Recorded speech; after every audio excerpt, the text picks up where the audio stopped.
Personally I am very disappointed with the performance of Pakistan team. मुझे ये उम्मीद नहीं थी कि इस तरीके से वो खेलेंगे। एटलीस्ट ये था कि थोड़ी फाइट बैक दिखाएंगे।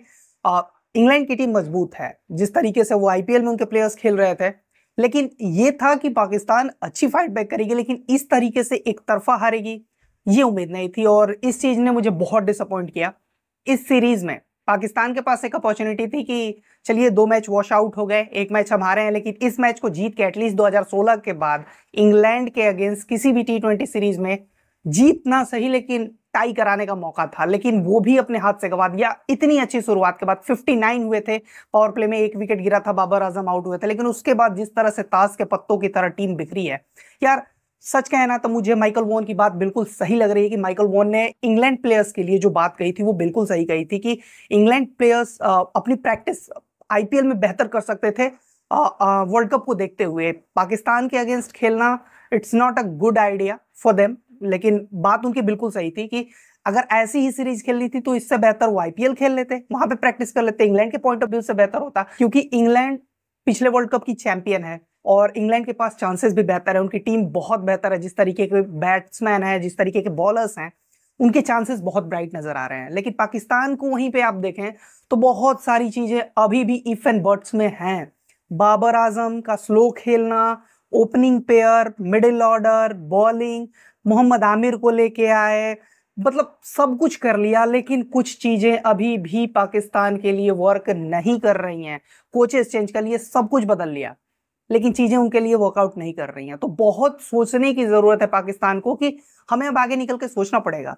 आप इसी मैच में देख लें, बाबर आजम, मोहम्मद रिजवान और उनके अलावा तीसरा कौन, उस्मान खान, उसके अलावा कोई बैट्समैन मतलब दिखा ही नहीं जिसकी स्ट्राइक रेट बहुत हाई हो या फिनिश करने के चक्कर में हो कि चलिए हम बोर्ड पे 170 180 का टारगेट करें, नजर ही नहीं आया।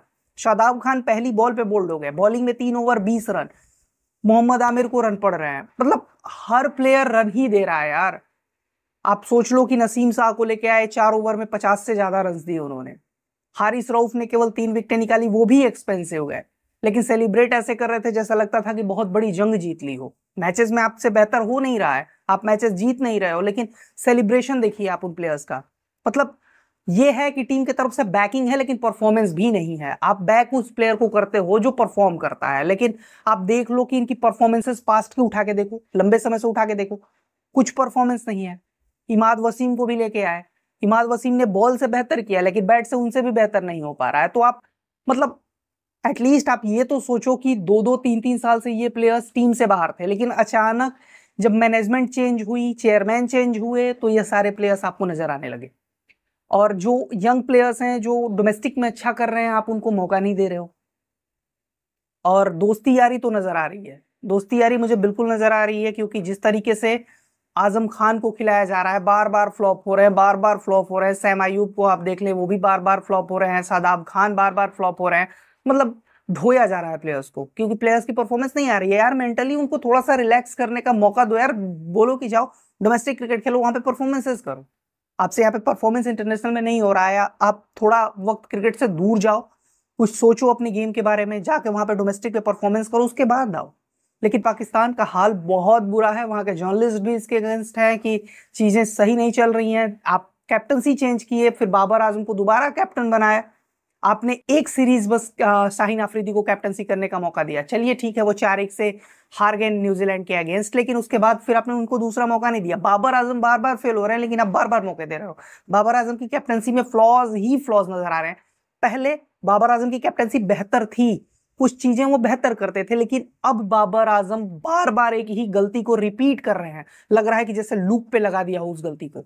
तो ये चीज देख के बुरा लगता है, क्योंकि आप बेहतर क्रिकेट खेलें, सबकी उम्मीद है, डिसअपॉइंटमेंट होता है। वर्ल्ड कप में आपसे हमारा मैच है, हम चाहते हैं कि वो मैच बहुत बेहतर हो, मगर अगर इसी तरह से आपकी परफॉर्मेंस रही तो no doubt team India is upper hand in the world cup. ये कहना गलत नहीं होगा। आपकी बॉलिंग बेहतर है, वहां पे आप कुछ भी कर सकते हो अपनी बॉलिंग से, लेकिन एज अ बैटिंग यूनिट देखें तो वहां पे टीम इंडिया के पास अपर हैंड है, जिस तरीके के फॉर्म में प्लेयर्स हैं। भले ही आप ये कहें कि आईपीएल में उनसे रन्स नहीं बने, लेकिन international cricket is different thing. 400 run Rohit Sharma मार के आ रहे हैं, 800-700 रन विराट कोहली के हैं, बाकी प्लेयर्स भी फॉर्म में हैं। तो आप ये नहीं कह सकते। बैटिंग वाइज अगर देखें तो team India is upper hand, और मुझे जहां तक लगता है कि पाकिस्तान बहुत डिसअपॉइंटेड होगा अपनी परफॉर्मेंस से। 4 मैचेस की सीरीज थी, 2 मैच वॉश आउट हो गए, 2 मैच में बुरी तरीके से पाकिस्तान हारा, अच्छी शुरुआत के बाद पाकिस्तान हारा।